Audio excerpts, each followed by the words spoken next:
The status, active light, had been amber for 4 hours and 11 minutes. And I was starting to think it was the only honest thing left on the bridge. 7 ships was the count when I stopped watching the tactical feed and started watching my own console instead. 7 ships of the combined patrol fleet, each one logged, targeted, and erased by the Oryx with the same unhurried precision a clerk uses to strike a name from a ledger. No rage in it. No spectacle. The Oryx didn't fight, they filed. They identified a threat, assigned it a registry tag, and closed the entry. The explosion was incidental. The paperwork was the point. Merrick's Folly had taken a grazing hit off the port thruster array 40 minutes before the 7th ship went down. Lieutenant Commander Hesse had ordered me below to assess the damage, and that was the last order she ever gave, because the Oryx finished filing on Merrick's Folly approximately 6 seconds after I reached the lower deck and the bridge above me became a secondary debris field. I didn't go back up for a while. When I did, the forward viewport was intact and the star glow coming through it was hard and white and indifferent, the way stars always are when you'd prefer they weren't. Most of the consoles were dark. The damage control board had one working segment, top left quadrant, 4 status columns, and the amber light in column 3, row 1 reads status. For vessel registry tag MF7. That was us. That was me. I sat in Hesse's chair because it was the closest one and pulled up what I could. Propulsion was down to 31% on the starboard bank. Weapons were gone entirely. Communications had a narrowband relay working on backup power, enough to hear the fleet channel, but not enough to transmit with any range. To that channel for about 2 minutes before I turned the volume down. There wasn't much left to hear. What I did have was the passive sensor array, still pulling in auric movement data from the debris corridor we were drifting through. And what the passive array was telling me was strange enough that I stopped feeling sorry for myself and started thinking. The Oryx cataloging system.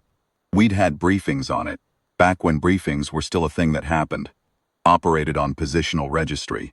Threat was logged at a specific coordinate set, a specific velocity vector, and a specific hull signature profile. When those 3 elements matched the log entry closely enough, the entry was flagged for termination. When the termination was confirmed, the entry was closed. The operative word was matched. Closely enough. Merrick's Folly had taken that glancing hit. Our hull signature profile had degraded by roughly 18%. The blown thruster array, the crumpled portside plating, the missing sensor blister on frame 7. We weren't the same shape we'd been when the Oryx first logged us. And when I checked the passive array against the fleet tactical records I still had locally cached, found something that made my hands go very still on the console. The Oryx had fired on us once 11 minutes after the hit. The shot had gone wide by 400 meters. They'd logged a termination attempt against a coordinate set and velocity vector that matched our profile at the moment of registration. But we'd been drifting since the hit, unpowered, irregular, by the debris field currents, and we'd moved. Not far, not fast.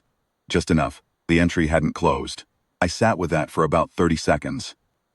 Then I used 30% of my remaining thruster power to change our velocity vector by 11 degrees. The Oryx are patient. That's what the briefings always said. Patient and thorough and absolutely relentless once an entry is open. The briefings didn't say. What I don't think anyone had worked out yet is that their patience is also their ceiling. The system that makes them unstoppable is the same system that makes them, in a very specific and exploitable way, slow.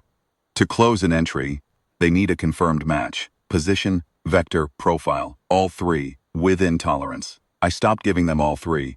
For the next 90 minutes, I moved Merrick's Folly through the debris corridor, the way water moves through a broken pipe, not in a straight line, not at a constant speed, not in any pattern a cataloging system could comfortably predict.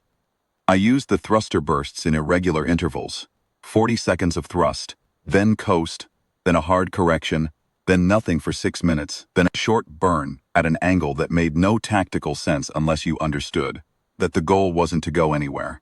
The goal was to stay mid-transition, to be perpetually between one registry state and the next. They fired twice more. The first shot was logged against a coordinate set that had been accurate 7 seconds before the targeting solution completed. By the time the round arrived, I was 11 degrees off that line and decelerating. The second shot was better. They'd adjusted their prediction model, tried to lead me, and it came close enough that I felt the hull flex from the pressure differential.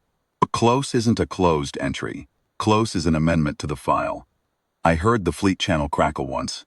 Burst of static, and then a voice I didn't recognize calling a withdrawal order for any surviving vessels to fall back to Rally Point Kessig. I had enough thruster power for a sustained burn now if I was careful about it. And Kessig was 42 minutes away at the speed I could manage. I didn't go straight there. I burned for 6 minutes. Coasted, burned again on a slightly different vector. Coasted longer, then burned a final time on the approach. Not because I thought the Auric were still tracking me. Because by then it was habit. Because the habit was keeping me alive, and I wasn't ready to stop. The recovery tender Ossian's Grace pulled alongside Marrick's Folly at the Kessig. Rally point with 2 hours of daylight left on the orbital clock, the light coming broad and pale through the tender's hangar bay doors as they maneuvered us in. There was a medical team waiting, which I didn't need, and a salvage assessor, which I was fairly sure Marrick's Folly did.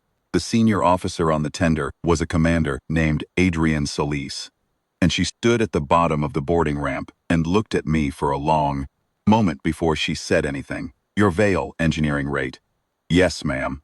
"You were the only one aboard." "Yes, ma'am." She looked past me at the ship, at the crumpled port plating and the missing sensor blister, and the burn scoring across the forward hull where we'd been close enough to 2 Auric shots that the heat had left a mark.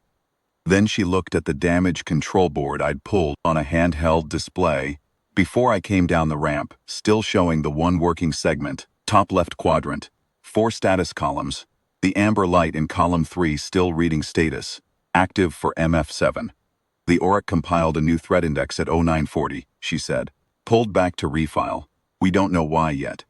I thought about how to explain it. I thought about velocity vectors and hull signature tolerances, and the specific width of the gap between what the Auric needed to close an entry and what I'd been willing to give them.